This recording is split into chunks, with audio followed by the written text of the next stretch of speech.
Нийслэл хотын хамгийн үнцэнтэй байршил дахь төслүүдийг танилцуулдаг байршил нэвтрүүлэг эхэлж байна.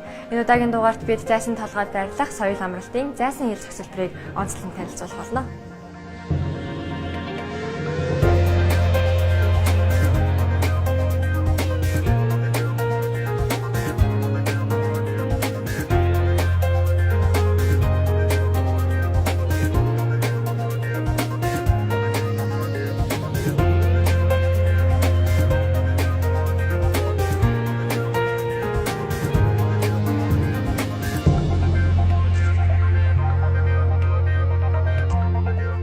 Төслийн зорилго бүтээн байгуулалтын талаар ярилцахаар Bloomberg студиуд Оюуны ундраа групп компанийн гүйс захирал Тэнүүн хүрэлцэн ирсэн байна.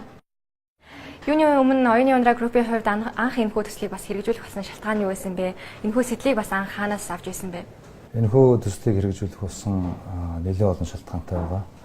Ямар ч байсан ер нь бол одоо хотын төвийг төлөхөө одоо жишээлбэл дахиад одоо шинэ хотын төв бий болох ямар боломж олцох вэ гэдгийг бас бид тэр судалж гаргаад шинжилээд одоо тухайн үед бол орон сууц бол хөө баригдчихсан болохоор орон сууцаа дагаад үйлчлэгээний зохиц төвүүд ерөнхийдөө баригдвал илүү зүгээр юм байна. Одоо үйлчлэгийг одоо ард иргэдтэй төлхөө ойртуулж өгөх зүг юм байна гэдэг үүднээс бас энэхүү төслийг бас эхлүүлж исэн.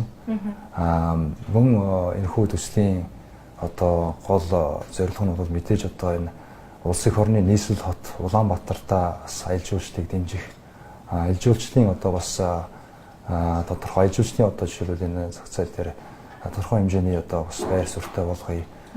Мөн бас нийслэл хотын өнгө үзмжийг дээшлүүлэх үүднээс энэ түүхэн дурсгал газраа бас бид бүхэн бас нэг тийм өрмөц бүтээн байгуулалтыг хийя гэдэг үүднээс бас энэхүү төслийг анх бол эхлүүлж исэн.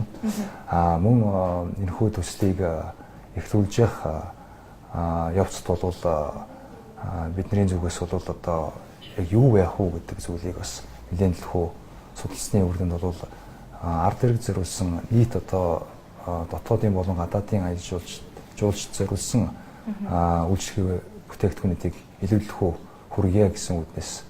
Мөн дээрээс нь тэр үед бол бас гэр бүл залуучуудад зориулсан энэ чөлөө цаваа зөв зохистой өнгөрөөх одоо орчин байсангүй тэр орчныг бүрдүүлж өгье гэдэг үүднээс иймэрхүү зохис бүтээн байгуулалтыг зайсан хил соёл амралтын зохицолбор гэдэг үүднээс нэршлэр нь ингээд бүтээн байгуулсан байгаа. За анх бол энэ төслөө хэрэгжүүлэхдээ соёл амралтын хүрээлэн аялал жуулчлалыг хөгжүүлнэ гэсэн зорилгоор бүтээж байсан юм байна. Одоо тэгвэл энэ үнцнээ юу гэж харж байгаа вэ? За ямар ч хэлсэн үнцний хувьд бол байршил бол номер 1 үнсэн. Түүхэн дурсгалт газар энэхүү бүтээн байгуулалтыг барьж байна гэдэг бол одоо хамгийн том үнц юм болов уу гэж бодож байгаа. Сайсан толгой маань өөрөө одоо Улаанбаатар чөлөөтийн монголчуудын гадны жуулчдын очих дуртай нэгэн хэсэг мөнөөс мөн. Тиймдээч аялал жуулчлалын салбар бол бидний хувьд бол хамгийн том бас нэлийн цар хүрээтэй одоо илүү одоо хувь нэмрээ оруулах одоо үнц юм болов уу гэж бодож байгаа. Бүхэл бүтэн одоо Монгол улсын хэмжээнд бид бүхэн бас Улаанбаатар хотод гадны жуулчд ирээд манай байгууллагаар үйлчлүүлэх нь бол бас хамгийн том үнц юм болов уу гэж бодож байгаа. Мөн дээрээс нь Улаанбаатарчуудын гол очих дуртай газрын нэг болсон бас бидний хувьд үнц юм болов уу гэж бодож байгаа. Тэгэхээр энэ бол бас Монголд анх удаага одоо налуу газар таригдсан байрлал гэд тооцогдож байгаа. Тэгэхээр анх бас яагаад энэ байршлыг сонгож байсан юм бэ? Анх байршлын түүх бол бас их сонирхолтой. Энэхүү байршлыг манай компанийн манай хамт олон олж харахтаа бол бас яагаад бас уулан дээр налуу газар дээр болохгүй гэж хараад ирэн бол энэхүү барилгыг бас яг тэр үед бол бас уулан дээр баригдчихсан хамгийн анхны барилга болох юм байна. Асар их зардалтай байх юм байна. Хөдөлмөр ажиллагаа ихтэй юм байна гэдэг үүднээс бол бас имижсэн зүйлүүд зөндөө байгаа. Гэхдээ бид бол ямар ч байсан зориглоод энэ бүтээн байгуулалтыг налуу одоо уулын релефэн дээр ингэж та бас инженерийн Монгол инженерийн болон гадны одоо инженертэй хосолсон байдлаар одоо хамтарч ажилласны үр дүнд бол энэ бүтээн байгуулалтыг налуу одоо хэсгээр барьсан болов бас тодорхой хэмжээний одоо тэрийн одоо амжилт болов гэж бодож байгаа бид бүхний. Тэгэхээр энэ том төслийг хэрэгжүүлэхэд мэдээж бас том жижиг гэлтгүй бүх ажил дээр хүндрэл бэрхшээл гардаг. Танай компанийн хувьд бас хамгийн том бэрхшээл нь юу байсан бэ? Бидний хувьд бол яг зүгээр иргэд болон ард түмэн бидний одоо хийх гэж байгаа хэрэгжүүлж байгаа энэ төслийг бодиттой хэрэгжих үү юу гэдэг эргэлзээ байсан бидний хамгийн том бэрхшээл байсан юм уу гэж харж байгаа.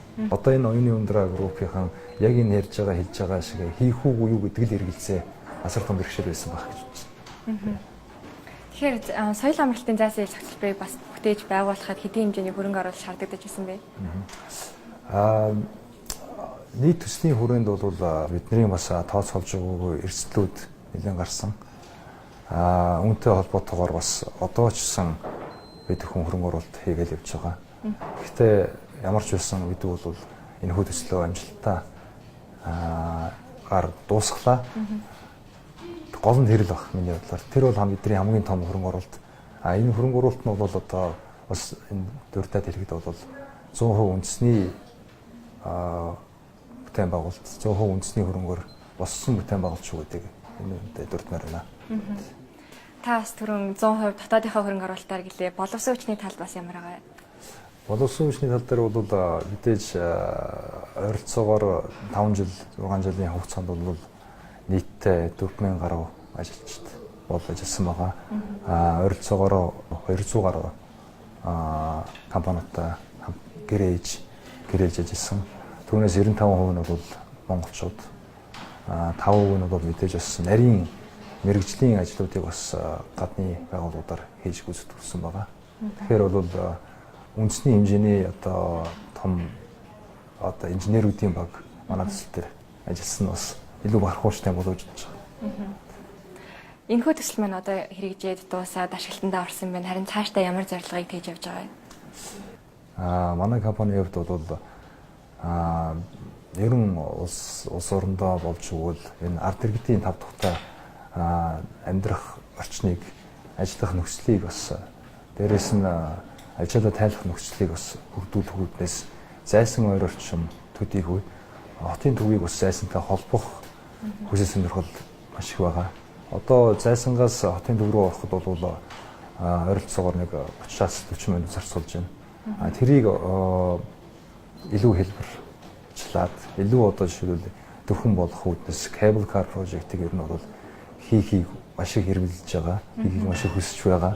Энийг маань ч гэсэн одоо энэ улсын хорон болон удирж байгаа одоо нийслэл хотоноос илүү дэмжээсэй гэдэг үүднээс бол бас энэ cable car-ыг дангаас манай компани шүү. Энэ улсын хоронд амьдарч байгаа энэ нийслэл хотын иргэд болон гадны зөвшөөрлөс ашиглах учраас дээрэс нь өдөртний одоо тээврийн хэрэгсэл болох учраас энийг бол бас бид цаашдаа хэрэгжүүлнэ гэдэг тийм бас том зорилго тавьсан ажиллаж байна. За маш их баярлалаа. Бидний урилгыг хүлээн авч цаг гарган манай студид бас хүрэлцэн ирсэн маш их баярлалаа. За баярлалаа. Та бүхний ажилд амжилт. Төслийн талаар оюуны ундраа группийн гүйцэтгэх захирал ноён Тэнүүнтэй ярилцлаа. Хэсэг хугацааны дараа бүрэн ашиглалтанд ороод байгаа цогцлбор барилгын хийцлэл болон шинээр нэвтрүүлсэн технологитой байршил дээр нь очиж танилцах болно.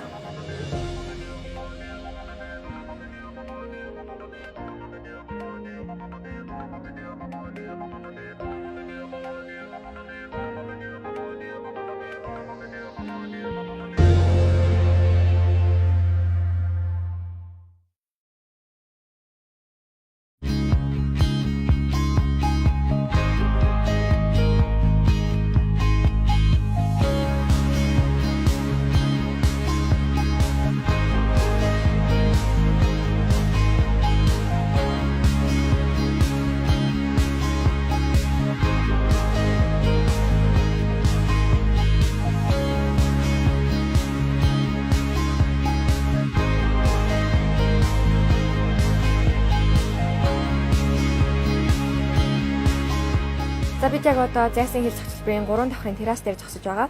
Яг одоо бас бүтээн байгуулалтынхаа талаар ба барилгынхаа онцлогийн талаар бидэнд ярьж өгөөч.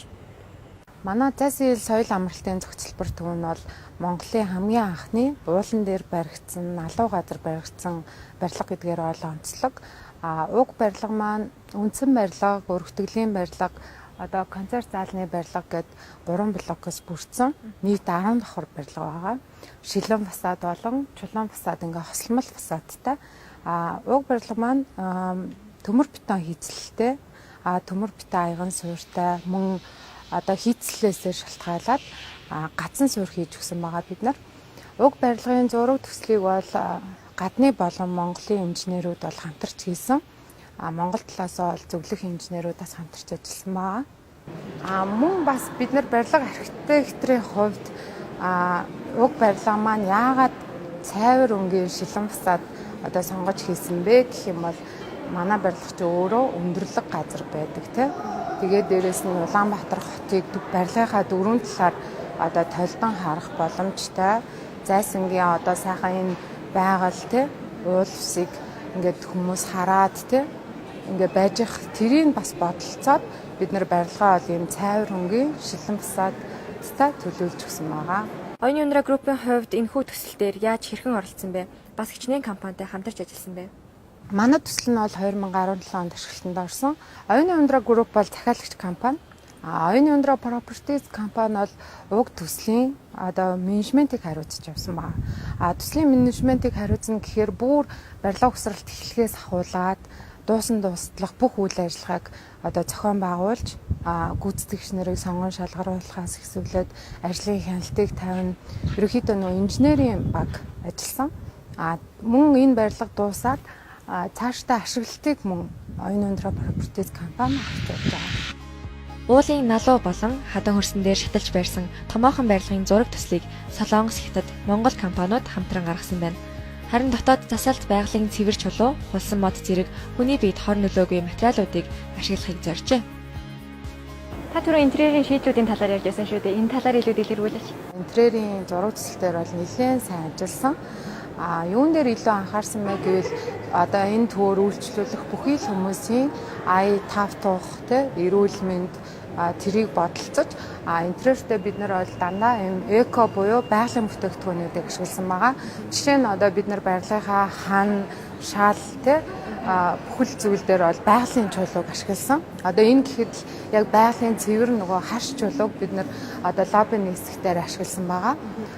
Энэ хулсан модон одоо бамбуу буюу хулсан модыг бид нар интерьертэй нэлийн түлхүү хэрэгэлсэн. Энэ мод нь өөрөө яадаг вэ гэхээр эко бүтээгдэхүүн. Тэгээд үйлдвэрээсээ галаас хамгаалах төрхлөг төрхөгдөж ирдэг учраас одоо хүний эрүүл мэндэд ямар нэгэн муу хортой хий ялгаруулдаггүй тийм бүтээгдэхүүн байна. Тэгээд бид нар бас байгалийн гэрэл тусах тий нэлээд хангалттай юм гэрэл тусах зорилгоор одоо лоббиний хэсгээ маш өндөр таацтай 12 м өндөртэй. Тэгээд байгалийн гэрэл нефт орж ирэхээр юм шилэн дэвштаас хийж өгсөн. Тэгээд орой болохоор ингээ гэрэл унтрахаар энэ маань ингээ шөнийн од гарцсан юм шиг энэ гэрэл маань насаад бас маш гоё болж өгдөг байгаа. За энэ төсөл дээр ямар дэвшилттэй технологиудыг ашигласан бэ? Манай барилгууд дээр бол нэлээд дэвшилттэй технологи буюу материалыг бол ашигласан байгаа. Бид нар дээвэр дээрээ одоо уламжлалт хар цаас гэдэг зүйл хэрэглэдэг байсан бол бид нар уг барилгынхаа дээвэр дээр Германы Sika брендийн Sarnafil гэдэг ус тусгаарлагчийг ашигласан. Уг материалын давуу тал нь одоо юу вэ гэх юм бол нарны хич хагаан туяаг нэвтрүүлдэг, мөн дахин засварлаж болдог. Тэгээд 50-100 жилийн настай ер нь дэлхийн одоо номер 1 тийм брэндүүдийн нэг байгаа. Тэрийг бид нар бүх дээвэр дээр ашигласан. Мөн манай барилга маань ерөнхийдөө смарт чөлөөтэй систем таахгүй юу? Тэр нь юу гэдэг гэхээр одоо жишээ нь галын тохиолдол, салхивчийн систем, цахилгаан гэхэд бүгдийг одоо 24 цагийн хяналттай манай хяналтын өрөөнөөс удирдах чинь. Одоо хүний ая тав тухыг бодоод те хэдэн градусын халуун байх уу, хэр зэрэг хүйтэн байх уу гэ бүгдийг нь одоо смарт одоо удирдлагаар нөгөө тохиргоог хийж өгдөг. Тийм бас давуу талтай байгаа. Мөн автомат галын өшөг гэдэг зүйлийг бид нар хийж өгсөн. Тэр нь юу вэ гэхээр галын үед хортой утаа нөгөө шатны хонгол болон урсдаг шатны хонглоор ингээд дэшээ одоо тархахаас сэргийлсэн гал гарлаа гэж бодоход шууд автоматар тэр хөшиг буугаад одоо хүмүүсийг хордуулахаар утаанд хортохоос сэргийлсэн тийм бас автомат системийг хийж өгсөн байгаа. Мөн манай барилгын нэг давуу тал гэх юм бол манай барилга төв дээр одоо үйл ажиллагаа явуулж байгаа ресторан, хоолны газрууд бүгдөө нэгдсэн газын системд одоо холбогдсон гэсэн үг. бид нар бол нэгдсэн системээ хийж өгөөд тэд одоо бүх түрээслэгч одоо үйл ажиллагаа явуулж байгаа хүмүүсийнхаа захиргааны төлбөрийг хэмнэх мөн эрчим хүчний хэмнэлттэй байдлаа бодолцоод газын системийг хийж өгсөн байгаа. Бид нар яг бас олон улсын хөгжингөө орнуудыг одоо жишгийн дагуу хөгжлийн бэрхшээлтэй иргэдэд маш сайн бодолцож үзсэн байгаа. Одоо манай төвөрчин бүхэл хэсний хүмүүс үйлчлүүлдэг учраас хүүхдтэй хүн ирлээ гэж бодоход одоо чихийн ч юм уу хувцсын сольждаг тийм зориултын давцаа ариун цэврийн өрөөндөө бас тусна ингээд суйрлуулж өгсөн. Гэх мэтчлэн бид нар манай төвөр маш ая тухтай, аюулгүй тэгж үйлчлүүлэх талаас нь бол бодож хийсэн байна. Оюуны ундраа группийн хэрэгжүүлсэн төслийн нэгэн шинэлэг шийдэл нь шилэнгүүр. 41 метрийн өндөрт байрлах энэхүү гүүр нь зайсан толгоогоос аялал жуулчлал, худалдаа үйлчилгээний давхар буюу 7 давхартай шууд холбогдож байгаа нь жуулчдыг татах компанийн бодлого болохыг онцолж байлаа. За одоо энэ хэсэг бол зайсан толгойг барилгатай холбож байгаа юм шиг мөн үү? Манай зайсан соёлын амралтын зохицлбор төвийн 7 давхартай холбогдож байгаа уг гүүр. Уг гүүр маань манай барилгын үндсэн хийцлээс бол тусдаа хийцэлтэй, өөрийгөө даасан системтэй, металл хийц бүхий ийм шилэн фасадтай ийм Монголын одоо анхны одоо яг шилэн гүүр гэдэг болохоор анхных. Тэгээд уг шилэн гүүр маань Солонгосын зураг төслөөр хийгдсэн. Бүх одоо энэ шил, металл хийц бүгд бол Солонгосоос одоо авчирсан. Тэгээд Солонгос компани бас үсрэлтэй ажлыг хийсэн байгаа. Мөн бидний одоо хамгийн анхдагч хийсэн юм маань зориултын 3 давхар хатаасан шил буюу гүүрний зориулттай энэ шалны шилийг одоо ашигласан. Тэгээд уг гүүр маань одоо газрын түвшингөөс 31 м-ийн өндөртэй байгаа. Тэгээд 27 м-ийн урттай. Ингээ 3 м 60 см өндөртэй ийм гүүр байгаамаа.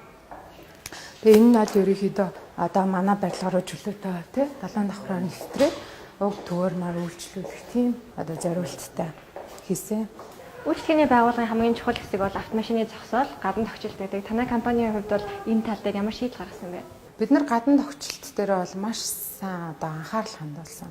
Яг тэгвэл одоо ийм том хэмжээний үйлчлэгээний төвийн барилга гэдэг бол зогсоол, ногоон байгууламж бүх юм цогц байх ёстой гэдэг үднээсээ бид нар нийт бол одоо зайсан хийл маань өөрөө гадна талдаа 250 машин автомашины зогсоолтой. Тэгээд бид нар одоо 250 машины зогсоол хангалтгүй гэж үзээд нэмэлтээр дахиад 200 машины зогсоол хийсэн байгаа. Мөн бид нар 8000 м2 талбайд одоо зүлэг, гацуур, мод ногоон байгууламж ажлыг хийж гүйцэтгэсэн. Мөн бид нар барилгынхаа одоо эргэн тойрны нийтийн эзэмшлийн зам талбайг одоо засаж тохижуулах хүмүүсийн ая тухыг хангах тал дээр бол маш их хэмжээний зардал гаргаж ажил хийж гүйцэтгэсэн. Жишээ нь бид нар 16 м-ийн диаметртэй хөгжимтэй гэрлээр хасдаг тийм одоо усан хариулуур хийсэн байгаа мөн эргэн тойронд нь байсан одоо гадаад юм одоо хоол зардаг тийм үйлчлэгээг бол одоо нөхцөлийн сайжруулад маш гоё одоо эрүүл мэндийн тэр шаардлагыг хангасан цэвэрхэн тийм барилга барьж өгсөн. Мөн нийтийн эзэмшлийн зам талбайг бол бид нар маш их янзалж чулуу хийж гэрэл гэрэлтүүлгийг сайжруулж манай нөгөө зайсан соёл амралтын зохицлбор төв маань өөрөө маш сайн гэрэл гэрэлтүүлэгтэй мөн фасадандаа гэрэлтэй бүхэл хүмүүсийн аюулгүй байдал тав тухыг хангасан тэрл бүхэл одоо зүйлийг зохицлаасан гэж үзэж байгаа. Тэнхүү барилгыг барихад бас дэд бүтцийн асуудал нэлээд тулгарсан бах энийг яаж хэлсэн бэ? Тэлгүй ах уу? Зайсанд чи ерөнхийдөө дэд бүтцийн асуудал айгүй хүнд байдаг гэсэн Гэхдээ манай зайсан соёл амралтын зохицлбор төв маань төвийн дулаанд холбогдсон, мөн төвийн бохирт холбогдсон, цахилгаан мэдээж одоо төвийн системд холбогдсон байгаа. Дээрээс нь бид нар цахилгааны одоо гэмтэл гарвал яах вэ те? Энийг бас бодолцож үзээд нэмэлт одоо генератор тавьж өгсөн байгаа. Уг генератор маань одоо манай барилгын лифт, урсдаг шат, кино театр болон ивент холл гэдэг бүх одоо үйлчлэгээ маань хэвийн явагдахад бол одоо цахилгаанаар хангана гэсэн. Мөн бид нар шилэн кабель бүхий холбооны ээж бүрэн системтэй. Тэгээд бас өмнө ярьжсэн шин газын нөгөө нэгдсэн системтэй байгаа. Тэгэхээр манай одоо барилгын доор бол барилгын яг нэгдсэн үүсэл байдаг. Уг үзэл маань одоо Европын тоног төхөөрөмжөөр тоноглогдсон. Гадна одоо температурыг мэдрээд дулааны тохиргоог одоо өөрөө хийх тийм хэмжээний автомат одоо үзэлтэй. Мөн одоо барилга дээр тулгардаг нөгөө асуудал гэх юм бол одоо аваарын үед буюу галын үед ингээд галын машин ирэхэд одоо усан дуусах ч юм уу тийм асуудал гардаг штэ тий. Тэрийг бол бид нар нэлээд бодолцож үзээд манай барилганд ороод 150 м3 усан сан байдаг. Тэгээд галын машин ирэхэд бид нар шууд барилгынхаа гадна талд гарантаа тэрнтэй галын машиныг холбоод тусаар одоо хангах бас боломжтой байна. Тийм. Энэ бүхнийг бол бид нар маш сайн баталцаж үзсэн байна. Зайсан толгойн өндөрлөгөөс 300 м-ийн зайд байрладаг төслийн бүтээн байгуулалт 100% бүрэн ашиглалтанд орсон. Харин соёл амралтын зайсан хил зохицолборт ямар бүтээгдэхүүн үйлчлэгийг төлөвлөж байгааг нэвтрүүлгийн дараагийн хэсэгт онцлох болно.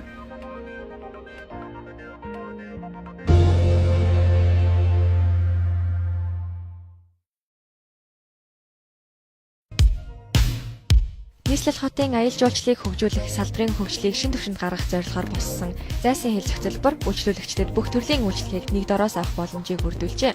Хотыг 360 градусаар толдон харах боломжтой ресторан, хүүхэд залуучуудад зориулсан давхар, хормын цогц үйлчлэгээ үзүүлэх танхим зэрэг давхар бүрийг өөр төлөвлөлтөөр шийдсэн байна.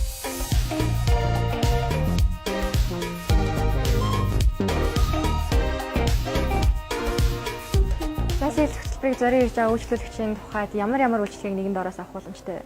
За манай соёл амралтын зайсан хил зохицолборын хувьд бол гадаадын болон дотоодын одоо аялал жуулчлалч болон одоо чөлөө цагаа зөв боломжсон өнгөрүүлэх зорилгоор одоо хүүхд залуучууд гэр бүлэрээ анги хамт олноороо одоо байгуулгаараач гэдэг юм уу бүх одоо чиглэлээр хүмүүс үйлчлүүлэгчд рүүгээ чиглэсэн бүх төрлийн үйлчлэгийг нэг дор зохицлоосон гэдгээрээ онцлог байгаа.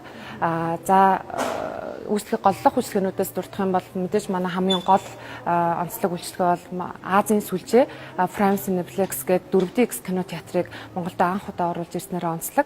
Энэхүү кино театр маань өөрөө одоо танд бодит мэдрэмжийг төрүүлэх те аянга цахилгаан одоо чичиргээ дөргөө үнэр гэх мэт одоо танд яг бодит мэдрэмжийг төрүүлэх иж бүрэн 4DX танхимтай гэдгээр онцлог нийт 6 танхимаас бүрдэх кино театр байгаа юм. За дараагийн голлох үйлчлэгнүүд гэвэл Монголын анхны хүүхдийн трамплин парк байна. Мөн VR виртуал одоо тоглоомын төв байна. Энэхүү тоглоомын төв маань Улаанбаатар хоттой хамгийн том. Ер нь бол Азиад бол бас нэлээд одоо сүүлийн үеийн тоглоомын төрөл те сонголттой хамгийн том тоглоомын төв гэдгээрээс онцлог байгаа. Мөн цаашлаад манай ивент холлын танхим байна. Ивент холлын танхим маань бол нийт 1000 багтаамжтай одоо хурал зөвлөгөөн одоо шоу одоо концерттэй тоглолт бүх төрлийн чиглэлээр арга хэмжээ зохион байгуулах боломжтой ивент холлын танхим маань одоо ашиглалтанд ороод одоо 3-4 сарын гартаа үлдээсэн байна. За мөн цаашлаад night club-ийн хэсэг байна. Мөн худалдааны мэдээж хэсгүүд байгаа. Худалдааны хэсгүүд маань онцлог нь гэвэл гадаадын болон дотоодын брэндүүдийг нэгтгэсэн бас худалдааны хэсгүүд одоо бол бараг 30 гаруй брэнд дэлгүүрүүд бол үйл ажиллагаа явуулж байна. Мөн үүнээс гадна мэдээж төргөө олны газрууд, ресторан, кофе шоп гэх мэт бусад бүх үйлчлэгээний байгууллагуудыг нэг дор зохицуулсан байна. Анх энэ төслийг хэрэгжүүлж эхлэхэд бас хүмүүсийн хүлээлт ямар байсан бэ? Одоо энэ хандлага хэр өөрчлөгдөж байгаа вэ? За манай энэ төсөл маань бол нийтдээ 5 жил ер нь бол хэрэгжсэн төсөл байгаа. 2013 онд анх эхэлж исэн. За сая тэгээ 18 оны 1 сард бол ашиглалтанд орсон байна. 5 жилийн хугацаанд энэхүү төсөл маань хэрэгжих хугацаанд бол хүлээлт бол маш өндөр байсан. Хамгийн гол одоо хүмүүсийн хүлээлт маань бол яг яалтчгүй манай 4DX одоо кино театрын хэсэг. Мөн тун удахгүй бол энэ ондоо багтаад ашиглалтанд орох одоо 20 мэслийн танхимын хэсэг маань бол одоо олон нийтэд үйлчлүүлэгч нарт маань нэлээд өндөр хүлээлтийг үүсгэжсэн. Мөн мэдээж одоо Монголдо анхдагч болоод хамгийн томд тооцогдох сайн нэмний төрөний дурдсан тий тоглоомын трамплин парк болон VR виртуал тоглоомын төвүүд маань мэдээж хүлээлт үүсгэсэн. Одоо ч мөн хүлээлт үүсгэж байгаа болон тун удахгүй энэ ондоо багтаад нэгдэх хоёр томоохон тоглоомын төвүүд маань ч гэсэн одоо бас хүлээлттэй байна. Энэс дурдах юм бол манай Улаанбаатар хоттой хамгийн том тооцогдох хатмат тоглоомын төв нэгдэж байна. Мөн дүүд хүмүүсээгээд одоо 630 м2 талбайд хүүхдийн тоглоомын төв бас нэгдэж байгаа. Ийм онцлог хэсгүүд байна. Хүлээлт үүсгэсэн газруудын бас нэг онцлог хэсэг маань болохоор манай 5 давхарт байрлах Tree House гэдэг гэр бүлийн кафе байна. Энэхүү кафе маань болохоор одоо яг гэр бүлээрээ те одоо аавуудад зориулсан болон ээжүүдэд зориулсан болон болон няраа хүүхдээ унтуулах өрөөтэй гэдэг ч юм уу те яг гэр бүлээрээ таатай одоо орчинд яг энэ амралт чөлөө цагаа өнгөрөх боломжтой яг энэ кафе маань бас нэлээд өндөр хүлээлттэй газар байсны нэг нь одоо саяхан болоос үд талхаа нээсэн байгаа. Энэ давхрын бүтэц зохион байгуулалтын талаар аль хэсэгтээ бас худалдаа үйлчлэгийг явж байгаа вэ? Худалдааны хэсгүүд гэх юм бол манайх хамгийн ихний давхар болох гранд давхар 4, 5, 7 гэсэн давхруудад бол яг худалдааны хэсгүүд төрөлцсөн байдлаар төлөвлөгдсөн байгаа. Мөн бусад хэсгүүдээр бол яг entertainment одоо бусад бүтээгдэхүүн үйлчлэгээнүүд бол төвлөрсөн. Зайсан хил цогцлбарын хувьд 18 оны ихээр ашиглалтанд орсон байгаа. Үүнээс хойш бас дүүргэлт нь хэдэн хувьтай явж байгаа вэ? За одоогийн байдлаар бол манайх яг дүүргэлтийн хувьд бол 80% явж байна. Яг бүрийн хэмжээгээр яг бүх үйлчлэгээнүүд маань цогцоороо бол энэ ондоо багтаад бол бүрийн хэмжээгээр үйл ажиллагаа бол чигдэрсэн байна. Түрээслэгч нарт олгож байгаа боломж болоод нөхцөл нь ямар байдаг вэ? За мэдээж бид нар түрээслэгч нарт гэрээний хамгийн таатай нөхцлөөр урт удаан хугацаанд доктортой ажиллах гэрээний саналыг нөхцөлийг санал болгож. Түрээслэгч маань мэдээж гэрээний таатай нөхцөл байж оруулсан өрөнгө оруулалтаа нөхөх тэ мэдээж харилцсан ашигтай хамтран ажиллах боломж бүрдэх юм.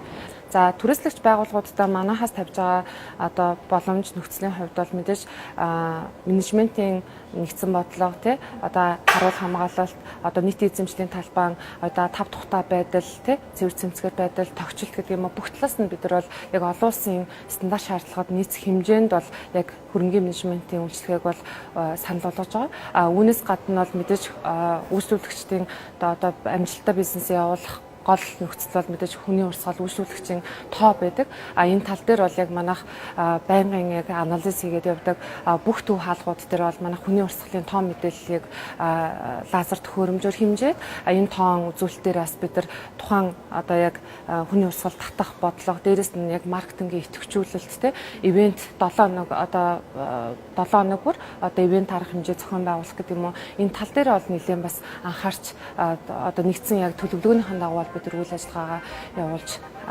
хамтарч ажилладаг байгаа. Монголын хамгийн анхны налуу хэсэгт сүндэрлэн боссон томоохон бүтээн байгуулалт болох соёл амралтын зайсан хил цогцлборыг энэ удаагийн дугаарт онцоллоо. Нэвтрүүлгийн турш хамт байсан танд баярлалаа.